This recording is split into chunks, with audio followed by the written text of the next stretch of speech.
Hello दोस्तों, मैं doctor Kalindi. मैं एक होम्योपैथी चिकित्सा अधिकारी हूँ। मैं 20 सालों से होम्योपैथी के द्वारा लोगों की सेवा करती आ रही हूँ। आज हम बात कर रहे हैं ब्रेस्ट लंप की, यानी स्तन में जो गांठें पड़ जाती हैं। महिलाएं जब आती हैं हमारे पास तो उनके स्तन में गांठें होती हैं और उनको हल्का फुल्का दर्द होता है। और दर्द को लेकर जब आती है, लेकिन जब ये गंभीर समस्या हो जाती है जैसे कैंसर, तो हम उसके लिए थोड़ी मुश्किल हो जाती है इलाज करना। लेकिन हमें समय से पहले इसके लिए जागरूक हो जाना चाहिए कि हाँ, अगर गांठें कहीं महसूस हो रही हैं तो हमें तुरंत डॉक्टर से कंसल्ट करना चाहिए। और आइए हम देखते हैं कि इसके कारण क्या होते हैं। सबसे बड़ी बात कि युवा महिलाओं में जो ब्रेस्ट लंप के जो कारण है फाइब्रोएडेनोमा। और युवा महिलाओं में जब ग्रोविंग उनकी एज होती है तो फाइब्रोएडेनोमा ये नॉर्मल सी बात होती है। और फाइब्रोसिस्टिक ब्रेस्ट डिजीज भी होती है, जैसे पीरियड के समय, और पीरियड जब डिस्चार्ज होता है तब तक उनको रहती है, और डिस्चार्ज ख़त्म हो जाता है तो उनकी लंप ख़त्म हो जाते हैं। और कभी इन्फेक्शन भी उनके ब्रेस्ट में हो जाते हैं, जैसे बैक्टीरियल इन्फेक्शन, और हार्मोनल डिसबैलेंस की वजह से भी उनके ब्रेस्ट में लंप हो जाते हैं, जैसे एंड्रोजन और प्रोजेस्टेरॉन का डिसबैलेंस भी हो जाता है। और एक भी बात भी देखा जाता है, कभी कभी सर्जरी की वजह से भी उनके ब्रेस्ट में लंप बने रहते हैं, और चोट की वजह से।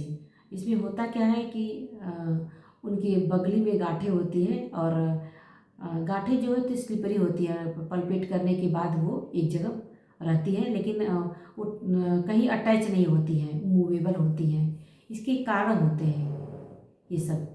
और उनको लक्षण क्या दिखाई देते हैं? लक्षण है कि ब्रेस्ट में गांठ का महसूस होना, और पल्पेशन के समय, और हैवीनेस होना, हल्का फुल्का दर्द होना, और देखा गया है कि निप्पल उनसे डिस्चार्ज भी कभी कभी होने लगता है, और निप्पल का अंदर की तरफ सिकुड़ भी जाता है। और महिलाएं जब आती हैं तो कहती हैं कि हाँ मैम, निप्पल से दूध जैसा निकल रहा है, पानी जैसा निकल रहा है। लेकिन ये जो है उसको नॉर्मल नहीं लिया जाएगा। ये जो हमारा हार्मोनल डिसबैलेंस हुआ है उसकी वजह से ये हमें डिस्चार्ज होने लगता है। जब कभी दुर्लभ होता है समस्या, जिसको हम कैंसर कहते हैं, इसका इलाज तो फिर तुरंत करना चाहिए। और आइए हम देखते हैं कि होम्योपैथिक में हम बहुत सारी मेडिसिन है जो टॉप की मेडिसिन है, जिसका के द्वारा हम होम्योपैथी से उसके कंट्रोल पा सकते हैं ब्रेस्ट लंप की। और सबसे मेन एक मेडिसिन है इसकी कोनियम। और भी मेडिसिन है, जैसे फाट्रोलक्का देते हैं हम, साइलिसिया देते हैं, कैलकेरिया फ्लोर देते हैं, और बेलाडोना देते हैं, ब्रायोनिया देते हैं, कार्बो एनिमेलिस देते हैं, स्क्रोफुलेरिया नोडोसा भी देते हैं, और आयोडम भी देते हैं इस मामले में। और एक और मेडिसिन है एस्टेरिस रूबेंस। ये सब सारी दवाएं हम ब्रेस्ट लंप के मामले में देते हैं, लेकिन ये सब सारी दवाएं हम एक ही पेशेंट को नहीं देंगे। ये सब कम्बिनेशन है 10 दवाएं, जो अलग अलग पेशेंट को रिपट्राइजेशन करने के बाद उनका किस्टेकिंग करेंगे, इंडिविजुअलाइजेशन करने के बाद ही उनको हम ये दवाएं देंगे। तो सबसे पहले अगर आपको दवा लेनी है तो किसी भी होम्योपैथी डॉक्टर से संपर्क करें।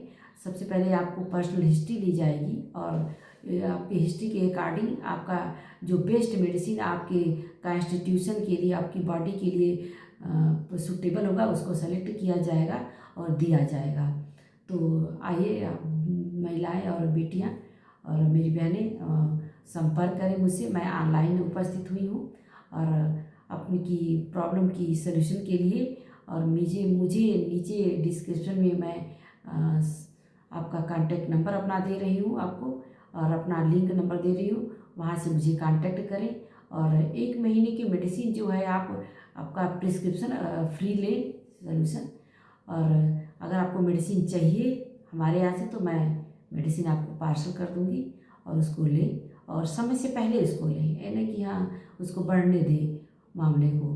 और समय से पहले लें, और ब्रेस्ट लंप यानी ब्रेस्ट में गांठे का कंप्लीट सलूशन पाएँ। नमस्कार।